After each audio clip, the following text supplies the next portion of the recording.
When we talk about the West and we talk about the military and Indians, one of the first things we think of is the 7th Calvary in Custer and the Battle of the Little Bighorn. This next lot is a Catalanite peace pipe that was captured or picked up after a battle, not the Battle of the Little Bighorn, but another battle, picked up after the battle by a gentleman who had been in Reno's command during the infamous Battle of Little Bighorn fight. Essentially what happened at the Little Bighorn was Custer was just driven to find Sitting Bull and all the Sioux Indians and to be the one to, so to speak, bring them back to the reservation. He would have gotten great glory for this, but not only that, it was his nature to be out in front and be the fellow that did all of the action. So against command, he kind of took it upon himself to find Sitting Bull, and he did, but he didn't realize that he found a lot more than just Sitting Bull. He decided, once he discovered where the village was, his scouts showed him, he decided to divide his command and attack the village in a pincer movement, sending Reno in one end, and he would loop around the other end and charge through the village, annihilating the village, burning, and so on and so forth. Well, it didn't work out that way. It turned out there were thousands of Indians. There weren't just Sioux Indians, there were Cheyennes and all kinds of other Indians there that they had come together. And it wasn't until too late that Custer realized this. Reno charged in on this other end, was repulsed at great loss. They managed to get behind some rocks, and later on they moved up on top of a hill where they had an opportunity to defend themselves. Meanwhile, Custer, who had looped around and came into the village from the other end, was driven out of the village before he could even enter it by a massive band of Indians who engulfed him and killed everyone in his command. After they'd killed Custer, they come back and they focused on Reno and with the idea of annihilating him also. But Reno was pretty well, he was in a pretty good defensive position, and although he had great loss, he managed to survive. The Indians knew that there were other commands of soldiers nearby, and they didn't dare to stay there very long, so that after a while, you know, it was tough to get at Reno, so they just said to heck with it, and they took off for Canada. Okay, this lot is part of an archive. It's part of a group of things, and it's a fabulous 7th Calvary US, it's lot 2159, a fabulous 7th US Calvary Archive and captured pipe of the Little Bighorn survivor and hero in Reno's command, Sergeant Louis Rott, who was recommended to receive the Medal of Honor. There are three other items in this particular lot, including some documents that relate to Sergeant Louis Rott. Rott was recommended to be given the Congressional Medal of Honor for retrieving water for wounded and dying troopers under heavy Indian fire. As I said, they were up on a hill. They were far away from the river, the Little Bighorn River, and they were there for quite some time in the hot blazing sun, and the wounded men were dying of thirst, and he was one of a group of men that retrieved water to help all of these fellows survive. He was involved in all the other Indian actions in the 7th Cavalry during his 1872 through 1878 military career. Louis Rott collected and inscribed this spectacular, complete Sioux pipe, which is included in this lot. The battle that he acquired it at was known as the Little Muddy Creek, and he has, as you can see in this image here of the close-up of the Catalan pipe, he inscribed it. Indicated that he captured this on May 7th, 1877 at Muddy Creek. Another side also says Sioux Indian Medicine Pipe, and another side says Louis Rott, 7th U.S. Cavalry. The pipe has a break right near the bowl, probably something that happened during the actual military engagement.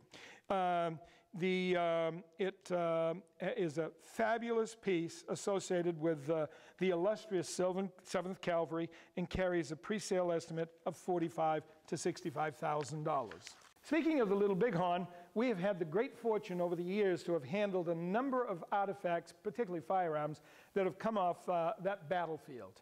Some of the arms that we've handled have come directly off the battlefield, but some of them came indirectly off the battlefield. And this next lot that we'll be selling in the October sale is just such an example. This relic Colt single action that you see back here is an item that was come indirectly from the battlefield.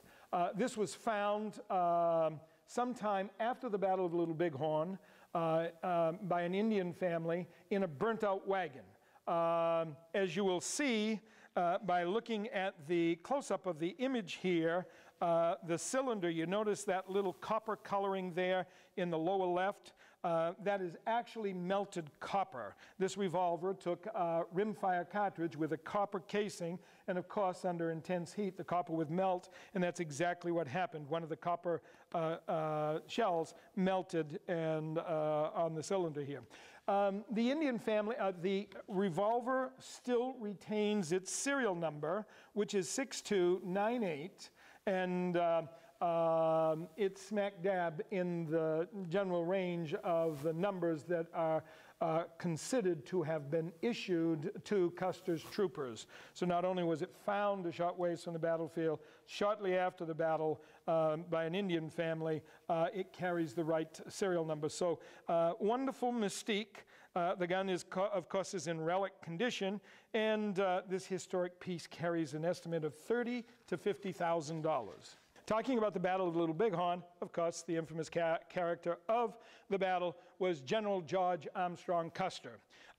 Images, anything related to Custer is of great interest to Western historians, and particularly when you find something a little different or a little unique.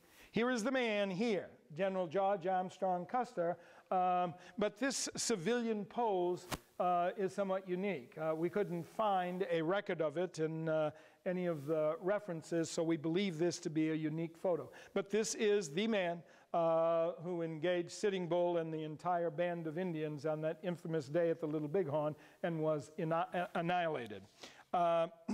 This, as I said, we believe this to be a rare and unique photo of George Armstrong Custer, dating to 1876.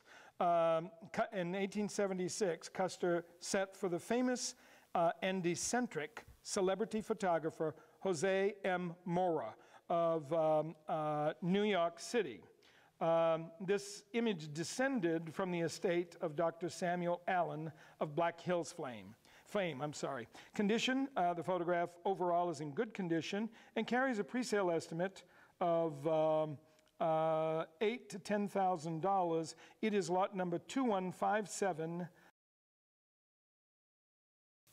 Speaking of the Little Bighorn, here are a couple of objects that belong to two famous Indian chiefs that were at the Battle of the Little Bighorn and survived. These are German silver gorgets, and they were the property of Chief Spotted Tail and Chief Red Cloud, both Sioux Indian chiefs. These objects have a fabulous and impeccable provenance, having come through Officer Sterling. William Sterling was a lifetime military officer who graduated from West Point in 1860. He is most famous for writing the dictionary of the Lakota Sioux, which was published on a small army press at Fort Laramie, Dakota Territory in 1866, and limited to only 50 copies. One such copy, by the way, of this book just a couple of years ago sold for $84,000. Because of Staring's closeness with the Sioux, he was able to obtain these rare relics and sometime during his lifetime. The relics have a stylized, one of them has a stylized man on it, and both are marked in Sterling's hand, one Red Cloud and one ornament of Spotted Tail Sioux Chief. They each came in an envelope from the headquarters of the US Army, period envelopes, and in Sterling's hand on the outside of the envelope identify them. Spotted Tail outlived all the other contemporary Sioux chiefs, living into the 20th century, continually looking to advance his people and their interest. He was a truly concerned about his Sioux people. Here's an image of Spotted Tail here, and by the way, he wears a gorget. It isn't quite the same gorget as this one is here, but just to give you an idea, they were, a lot of Indians wore these as decoration, these types of things. Red Cloud went to war again, I'm sorry, not long after the disappointing first peace talks at Fort Laramie with several Allied bands in December of 1866, Red Cloud went to war again and defeated an American unit in what would be called the Fetterman Massacre. The loss of life of U.S. fatalities to this, it was the largest loss of fatalities in a military and Indian engagement to this point in the Indian Wars. At the Sterling's tour culminated in the Treaty of 1868 at Fort Laramie, where Sterling could have obtained these Sioux decorations if he had not received them in 1866 at the previous peace talks. Condition is fine, and the pre-sale estimate is $50,000 to $100,000. This is lot 2167, a really important Indian Western associated object lot.